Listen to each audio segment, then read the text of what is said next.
আসসালামু আলাইকুম। আশা করি সবাই ভালো আছেন। আমি ভালো নেই, আমার দেশ ভালো নেই। আগামীকাল সকাল ১০টায় আলতাবালি পার্কে আমরা সবাই একত্রিত হতে যাচ্ছি। আমাদের দেশে যে ছাত্র আন্দোলন চলছে, কোটা বিরোধী আন্দোলন, সেই আন্দোলনকে সমর্থন করার জন্য, তাদের পাশে একটু দাঁড়াবার জন্য। এই ভিডিওটা স্পেশালি যারা ইউকেতে রয়েছেন আমার বন্ধু তালিকায়, তাদের জন্য। যারা ইউকে থেকে দেখছেন, আমি সাধারণত কাউকেই বলি না আমার ভিডিও শেয়ার করতে, কিন্তু আমি বলবো প্লিজ এই ভিডিওটা শেয়ার করুন আর বুকে হাত রাখুন।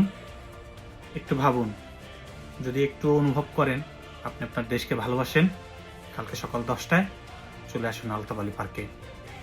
ভুলে যান আপনার ধর্ম কি, আপনার কাজ কি, আপনি স্টুডেন্ট নাকি স্টুডেন্ট না, ডাজেন্ট ম্যাটার। আপনার ধর্ম, আপনার রাজনৈতিক ইতিহাস সবকিছু ভুলে যান। আপনি স্টুডেন্ট কিনা সেটাও ভাবার দরকার নেই। আমরা স্টুডেন্টদের পাশে দাঁড়াবো। আমি নিজে